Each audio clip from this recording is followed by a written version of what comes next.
And jail as a whole, I mean, there's so many stories I can tell. There's so many different ways I remember it. There were times I laughed. I will sit and say some of the best days of my life were in jail. Get out of here. Yeah. And some of the worst days of my life were in jail. But there were days where me and Tristan, when we were finally in the same cell, there's times we laughed like we've never laughed before. I'll sit and admit that's absolutely not really true. I feel like if you're going to be the kind of person who strives for an exceptional life, which is what I am, I think I'd be a coward if I said I want an exceptional life, but I only want it to be exceptional in a good way. I don't think that's genuine. I want an exceptional life. And exceptional means away from the norm. And away from the norm means flying your Bugatti on a jet to Dubai and taking your own plane to meet it there. And it also means a Romanian dungeon with cockroaches on New Year's Eve. They're both exceptional experiences. And the times I was with my brother and it was just him and I, we truly had some genuine days where we laughed like we always laugh. Me and him laugh and have fun on a private jet, and we laughed and had fun in a Romanian prison cell because that's just who we are. And I also have to give my brother some credit while we're here. I would like to state that I absolutely, genuinely believe I have the best brother in the world. And I'll tell you why. I always knew I had the best brother in the world, but he proved it in jail, and I'll tell you why. My brother was put in jail for being my brother. He hasn't said any videos. He hasn't said anything on the internet. He hasn't said any of the things I've supposedly said. The Matrix isn't attacking him. The BBC doesn't print about him, nothing. Why was Tristan Tate in jail? Because it's Tate brothers. So they just took him and threw him in a cell. Now what's interesting is, when I got out of jail, so many people near me got heat. Old business partners got heat with the tax. They got hit with like tax paperwork, and they were calling everyone who's ever known me, and ex-girlfriends got heat, and all these people got heat. And some people complained, some people didn't. But some people were like, oh, since you've been in jail, it's been so stressful for me. The media's outside my house. I'm like, stressful for you? I was in jail. What do you want me to do? And people were complaining at me. And as these people started to complain, I sat there, I said to Tristan, you got thrown in jail purely for being my brother. And never for a fraction of a second did you even moan. Not even for a fraction of a second did he say, oh, they only put me here because of you. Why am I here? I'm innocent. This has nothing to do with me. Nothing. In fact, he said the absolute opposite. He said, I am so glad I went to jail with you. I would be furious if they sent you here by yourself. If they're going to lock you up, they better lock me up. And there was a time, about 2 months in, because there's less media pressure on Tristan, they were talking about releasing Tristan first. And he was saying, no, I won't leave without Andrew. Going down with the ship. I won't leave unless my brother leaves. Wow. I won't leave. And he was telling the guards, I won't leave. Keep me here. I'm not leaving. And they said, the judge says you have to leave, you have to leave. He goes, then I will stand outside the gate. I will sleep outside. I ain't leaving this jail. And our lawyer said, well, we can make an appeal to just release you because there's less media scrutiny around you. And Tristan's like, no, Andrew's in jail, I'm in jail. Refused to leave. He was adamant he had to stay. That's a brother for me. And it was the same for me. I said to Tristan, if they came into me and said, Andrew, go home, I'd be like, no way. If Tristan's in jail, I'm in jail. We're in jail together. He never for a second complained, never bitched, never moaned. And he was only in jail for being my brother. And then I come out and there's other people, oh, they sent me a piece of paper, blah, blah, blah. You're moaning? It's unbelievable. You truly learn, like I said, jail confirms everything you already knew about the world. And you truly learn who's on your side and who isn't. And that's good to learn, but it's actually crazy.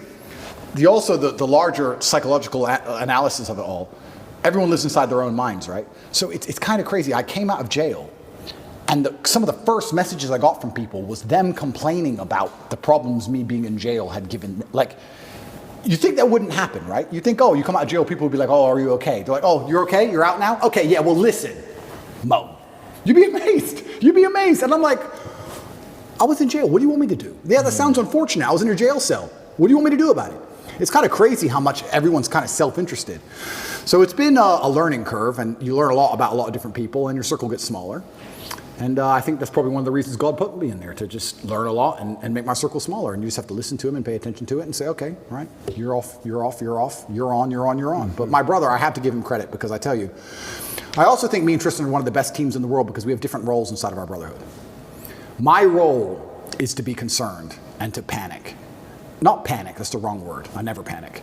My role is to be concerned and try and fix the problem. I'm in jail, pacing up and down. How do we get out?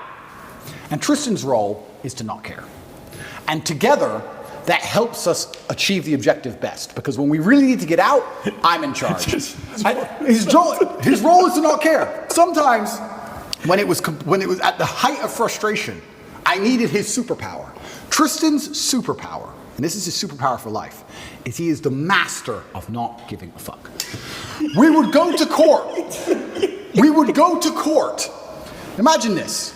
You're in jail, right? Weekends were the worst because the TV was worse on weekends for some reason. Like you had like 3 channels, and the TV, the weekends were the worst, and you could hear out the window everyone having fun. I hated weekends. So when a Friday would roll around, I'd say, okay, Tristan, we just have to zen away the weekend. And on Monday, there's court. We just have to zen away the weekend. So for the weekend, we just sit there staring at the wall. Intrusive thoughts, can't sleep, all those things you're trying to get out your brain, just sitting in silence because the room's tapped, just staring at the wall, just staring at the wall. And you think Monday would never come. And Monday would eventually come, right? Or Sunday night comes, and 8 a.m. on Monday, they're gonna take you to court, and they might let you go home. They might let you go home. You've done nothing. This person in this room can decide if you go home. And it's Sunday night and you can't sleep and you're awake all night long. There's no clock, but you just the seconds feel like hours. You're just sitting there. Eventually 8 a.m. comes. Put you in handcuffs, walk you to the court. You walk in there, everyone speaks Romanian, don't have a clue what's going on. Everyone's just talking at each other in Romanian. Then they say you'll get the answer in 3 hours, go back to jail. When I went back to jail, I was sitting in the room. I was like, do I pack to go home? No, that's too optimistic. Okay. But you're nervous. You're anxious. Am I going to go home? Is it over? Do I get to go home? I called the lawyer. Do you have an answer yet? No, no answer yet. Okay. Sitting there. I can barely sit still. Tristan finishes court, walks straight into the room. It's a matrix attack. It's bullshit. I'm going to sleep. And went to bed. Clean asleep. I was like, how the fuck are you asleep? He didn't care at all. Gotta respect He just went straight to bed. And then when he woke up like 6 hours later, matrix attack? I'm like, yeah, you go, thought so. And just rolled back over. Didn't care. But it's perfect for a guy like you. But that's what you need. I need that. I agree. Because if I had someone else next to me as hyped as me, I would have gone insane. I agree. I need someone like him who's just like, he had the superpowers like, bro, I love jail. Jail's great. Look, we got coffee. I love jail. None of my women are messaging me. I love jail.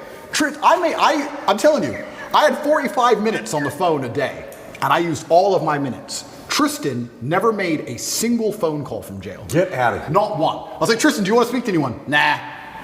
Sit there watching Romanian news. Didn't give a shit. Like bulletproof. But the only reason he's so bulletproof that way is because he knows I'm doing the absolute best the other way. He couldn't be that way if I wasn't trying to get us out, because then he would try to get out. You need the yin and yang. So like when it was chill time, it was his mental frame. And when it was how do we get out of here, it was my mental frame. But Tristan's superpower is genuinely not caring. I can't explain the level of how much it didn't affect him. He didn't bother him at all. I didn't see him sad, nothing. He was smiling. He didn't care. You consider yourself a stoic. How much more stoic is he than you? I just think we have different roles, and I think we've evolved into them over the time, because it's not just jail, it's with everything. That's what we are with everything. If there's a business problem, I'm the one who's like, shit, we have to fix this now, shit. And Tristan's the one like, Andrew, you are so ridiculously rich, chill. But we need that. We need both, right? But he couldn't be that chilled if I wasn't the way I was, because he wouldn't be successful. Totally. So you need the opposites. So everyone goes, oh, you and your brother are so close. We're so close because we're actually very different people.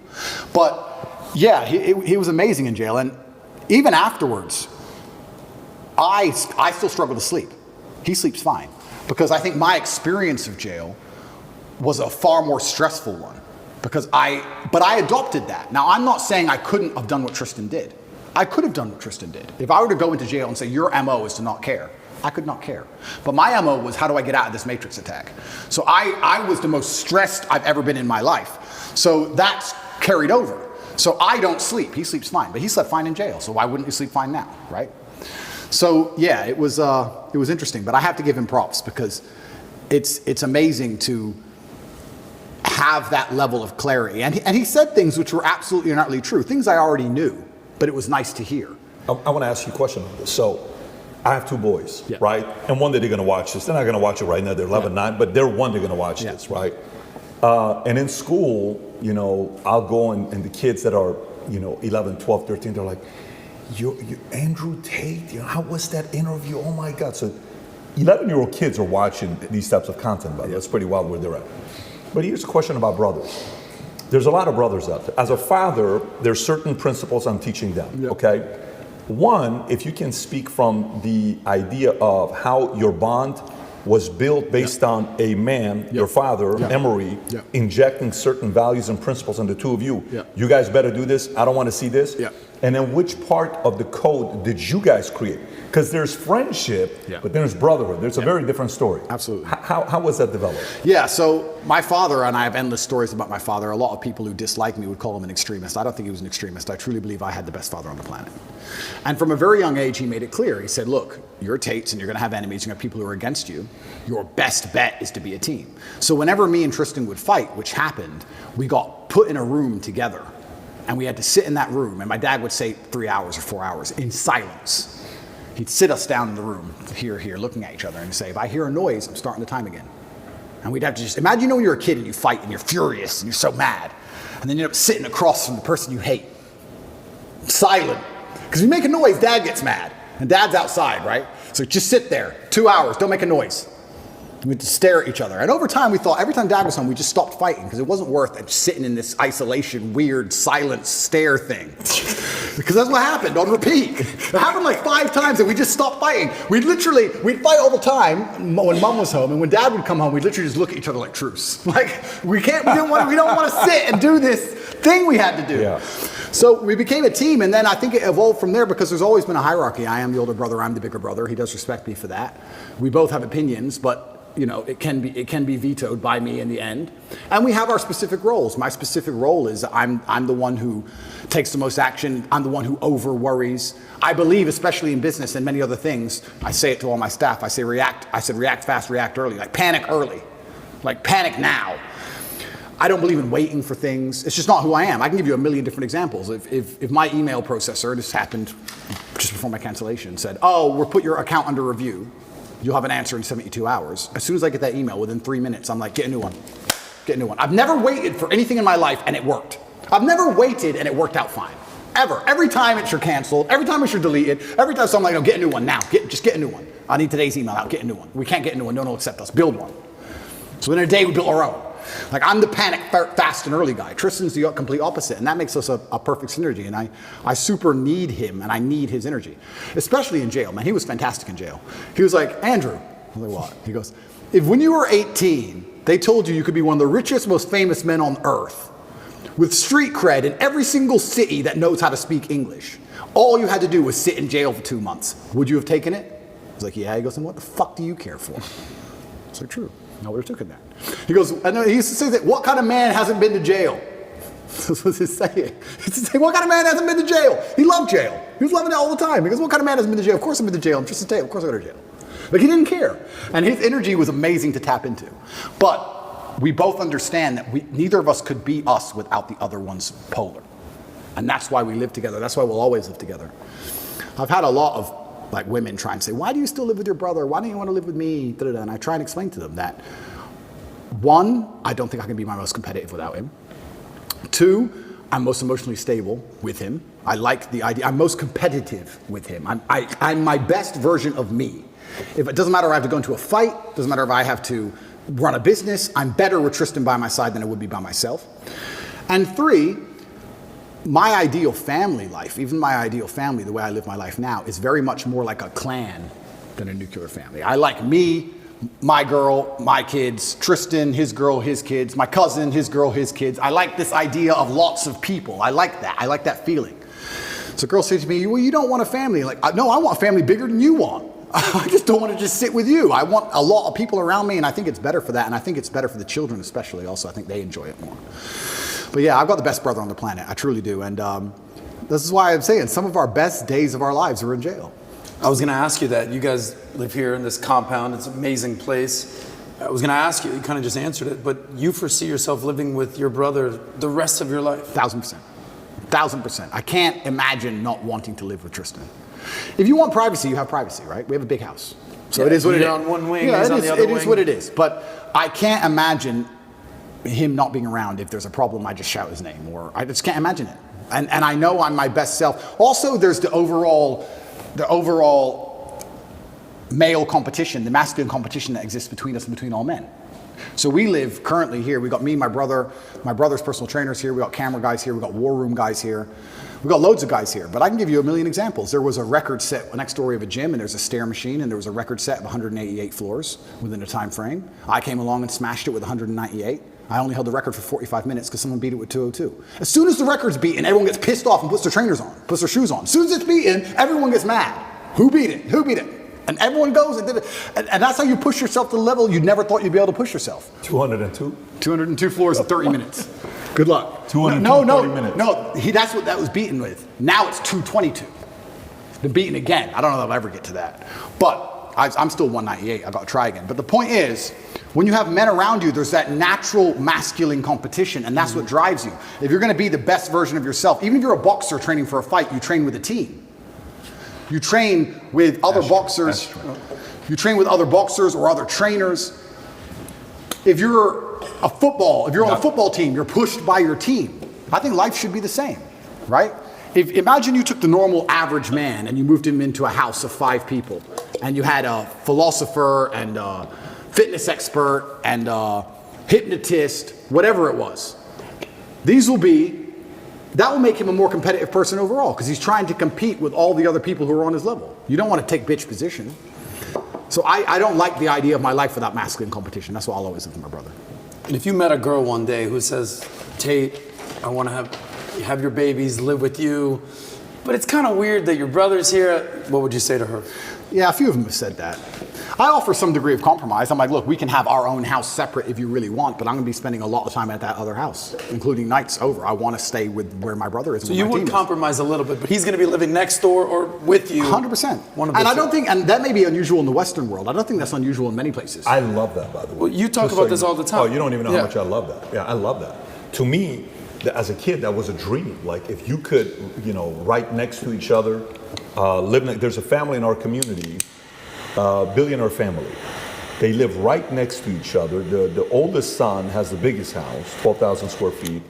Then the youngest son has the second biggest house, 8,000 square feet. And the parents live in a 6,000 square foot house right next to each other. Absolutely. Okay. The 2 boys have 4 kids. The 8 kids are always together. Absolutely. What a great environment. Absolutely. It's a dream environment. Absolutely. I can't see how a person wouldn't buy into that, the benefits of it. And there's also benefits to the relationship, because I think you have a better relationship with your woman if she can go and talk with other women and be with women and I'm with guys and then you're together sometimes and you can split it out. It's better for everybody. This whole idea of just man, woman, boom, child bang, I understand where it's come from. I'm not saying it's all typically bad, but I do think that in those scenarios there's a lot of men who are particularly miserable, particularly men especially. And the idea of a clan and having that team around you, I love that. I wouldn't live any other way. I love living that way. Well, being born and raised in Miami, there's a lot of Latin culture there. Yep. And, the American friends, they just move on their own. That's what they do. But in Latin culture, the abuela's living in the house, the family's living in there, the women are all kind of congregated together. It's a different world. We can also discuss it financially, right? If you're a man and a woman and you have 3 boys and they're, let's say, traditional, Western, whatever, they all go and pay 3 different rents and they all move in with their girlfriends and everyone's getting wrecked, right? If you all stay together and combine your income, you also do much better financially. This is how a lot of immigrants even survived, especially Muslim immigrants in England. I've heard you tell the story about that. Absolutely, yeah, they all stay together in one big house, they all pool their incomes. You have a bunch of people with average jobs and Ferraris on the drive. And then they buy the house they're in, then they buy another. You pool the incomes. If you all split and separate and just spread out, you're just paying all different rents, all different electricity bills, and you just go broke. You have to think of the last name and the generation and the clan as a whole. So yeah, I love the idea of living with my brother. I'll never live without him. And his woman can move in, of course. His kids can be around me, of course. I'm uncle. Why not? I have no problem with that. Connect is an application which allows you to take a minute to connect with influencers from all around the world. My name is Andrew Tate, and I'm available to speak directly to you on Connect. So if you like this clip and you want to watch another one, click right here. And if you want to watch the entire podcast, click right here.